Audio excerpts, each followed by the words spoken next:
இலக்கை நோக்கி டுவர்ட் த கோல். இந்த நிகழ்ச்சிக்கு உங்களை அன்புடன் வரவேற்கிறோம். Praise the Lord. ஆண்டவராகிய இயேசுவின் இனிய நாமத்தில் இந்த புதிய மாதத்திலே வாக்குத்தத்த வார்த்தையோடு உங்களை சந்திப்பதில் மிகுந்த சந்தோஷம். எரேமியா தீர்க்க தரிசன புஸ்தகம் 31ஆம் அதிகாரம் 13ஆம் வசனம். அவர்களை சந்தோஷப்படுத்துவேன், இஸ்ரவேல் ஜனங்களை சந்தோஷப்படுத்துவேன் என்று வாக்குத்தத்தம் பண்ணின கர்த்தர் இந்த வார்த்தையை கேட்கிற நீங்க யாரா இருந்தாலும் இந்த புதிய மாதத்திலே கர்த்தர் உங்களை சந்தோஷப்படுத்துவார். இஸ்ரவேல் ஜனங்கள் என்று ஒரே வார்த்தையில் ஆண்டவர் சொல்லியிருக்கலாம். ஆனால் இந்த அதிகாரத்தில் வாலிபர்களை, கன்னிகைகளை, முதியவர்களை சந்தோஷப்படுத்துவேன்னு ஆண்டவர் சொல்கிறார். அப்போ இந்த மாதம் வாலிபர்களே, கன்னிகைகளே, உங்கள் வாழ்க்கையில் ஒரு மிகப்பெரிய சந்தோஷத்தை நீங்கள் அனுபவிக்க போகிறீங்க. முதிர்ந்த வயது உள்ளவர்களே, இதுவரைக்கும் ஏதாவது கவலை, வருத்தம், பாரம் உங்கள் வாழ்க்கையில் இருந்திருக்கலாம். ஆனால் இந்த மாதம் நீங்கள் ரொம்ப சந்தோஷமாக இருக்க போகிறீங்க. ஏன்னா என்ன நன்மைகளுக்காக ஆண்டவரிடத்தில் அவர்கள் வந்தார்களோ அதை ஆண்டவர் அவங்களுக்கு கொடுக்குறாராம். அதனால் அவர்கள் தொய்ந்து போவதில்லை, ரொம்ப சந்தோஷப்பட்டு களி கூறுவார்கள்.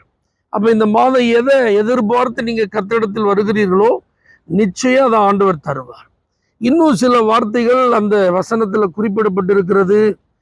ஆண்டவர் குருடர்கள், சப்பானிகள், கர்ப்பவதிகள், பிள்ளை தாழ்ச்சிகள், இன்னும் ஆசாரியர்கள், இவங்களெல்லாம் குறிப்பிட்டிருக்கிறார். அப்போ பாருங்க, இந்த ஜனங்கள் எல்லாரும் அழுகையோடு விண்ணப்பத்தோடு தான் வருவாங்க. ஆனால் கர்த்தர் அவங்களை என்ன செய்கிறாராம்? சந்தோஷப்படுத்துகிறார். அப்போ இந்த மாதம் தேவ சமூகத்துக்கு நீங்கள் வருவதற்கு முன்பு அழுகையோடு இருக்கலாம், பலவிதமான விண்ணப்பங்களோடு நீங்கள் வரலாம். ஆனால் ஆண்டவர்கிட்ட வந்ததுக்கு அப்புறம் நீங்கள் சந்தோஷப்படுவீங்க.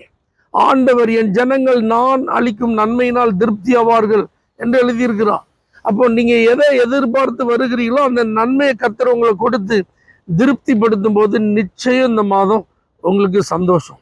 ஆசாரியர்களுடைய ஆத்மாவெல்லாம் நான் நிச்சயமா திருப்தியாக்கி அவங்கள சந்தோஷத்தினால நிரப்புவேன்னு சொல்லியிருக்கிறார். ஊழியக்காரர்களே, உங்களுடைய ஊழியங்களிலே நீங்கள் பலவிதமான காரியங்களை கடந்து வந்திருக்கலாம். இந்த மாதம் உங்க ஊழியத்துல கர்த்தர் உங்களை சந்தோஷப்படுத்த போகிறார். இந்த வசனத்தின் துவக்கத்தை நீங்க கவனிச்சு பார்த்தீங்கன்னா, துக்கம் சந்தோஷமாக மாற்றப்படும். அவர்களை கர்த்தர் தேற்றி அவர்களுடைய சஞ்சலம் நீங்க சந்தோஷப்படுத்துவார் என்று எழுதப்பட்டிருக்கு.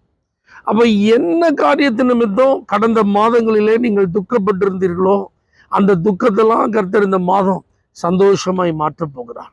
ஆறுதல் இல்லாமல், தேற்றுவார் இல்லாமல், தேறுதல் இல்லாமல், தேற்றப்பட முடியாமல் இருந்த சூழ்நிலைகளை எல்லாம் கர்த்தர் மாற்றி உங்களை ஆண்டவர் இந்த மாதம் சந்தோஷப்படுத்த போகிறார். அது மாத்திரமல்லாமல் சஞ்சலம் நீங்க அவர்களை நான் சந்தோஷப்படுத்து அப்படின்னா என்ன அர்த்தம்? மறுபடி நீங்க கவலைப்படுவதற்கு ஏதுவான எந்த சூழ்நிலைகளும் இல்லாம, வருத்தப்படுகிறதற்கு ஏதுவா, பயப்படுவதற்கு ஏதுவா, அந்த இருதயம் வியாகுலப்படுவதற்கு ஏதுவா எதுவுமே இல்லாதபடி முற்றிலும் ஆண்டவர் உங்களை இந்த மாதம் சந்தோஷப்படுத்த போகிறார். ஏன்னா நீங்கள் கட்டப்பட போகிறீர்கள், நீங்க நாட்டப்பட போகிறீர்கள். மறுபடி கர்த்தர் உங்களுடைய சிறையிருப்பில் இருந்து திரும்ப உங்க ஸ்தானத்துல கொண்டு வந்து நிறுத்த போகிறார். ஆகவே இந்த மாதம் the month of restoration, the month of rebuild, the month of re-establishment. ஆகவே நீங்கள் திரும்ப உங்களுடைய நிலைகளுக்கு கொண்டு வரப்பட்டு ஆண்டவரால் கட்டி எழுப்பப்படுவீர்கள், நிலை நிறுத்தப்படுவீர்கள். அப்ப இதுக்கு நீங்க செய்ய வேண்டிய காரியம் என்ன தெரியுமா? ஆண்டவர் சொல்றார், அனாதி சிநேகத்தால நான் அவனை சிநேகித்தேன், என்னுடைய காருண்யம் அவனுடைய வாழ்க்கையில் உண்டுன்னு சொல்றேன். அப்போ ஆண்டவர் உங்களை அதிகமாய் நேசிப்பது போல நீங்க ஆண்டவர் அதிகமாக நேசிங்க. ஆண்டவர் சொல்றார், நான் அவனுக்கு தேவனா இருப்பேன், பிதாவா இருப்பேன், அவன் எனக்கு சேஷ்ட புத்திரனா இருக்கிறான். அப்போ முதல் மரியாதையை, முதல் முக்கியத்துவத்தை, கனத்தை கர்த்தருக்கு கொடுக்கணும். இந்த மாதம் இதுல நீங்க கவனம் செலுத்துங்க, கர்த்தரை முக்கியத்துவப்படுத்துங்க, கர்த்தரை கனம் பண்ணுங்க, கர்த்தர் மேல அன்பு பாராட்டுங்க. இதெல்லாம் நீங்க செய்யும்போது அவர் உங்களை சந்தோஷப்படுத்துவார். பரலோக தேவனே, உங்களுடைய பிள்ளைகள் என்ன துக்கத்தில் இருந்தாலும், தேற்றப்படுவதற்கே வழி இல்லாத நிலையில் இருந்தாலும் அவர்களுடைய சஞ்சலங்களை எல்லாம் நீக்கி, அவருடைய துக்கங்களை எல்லாம் சந்தோஷமாய் மாற்றி, அவர்களுடைய உள்ளங்களை தேற்றி சந்தோஷப்படுத்துவீராக.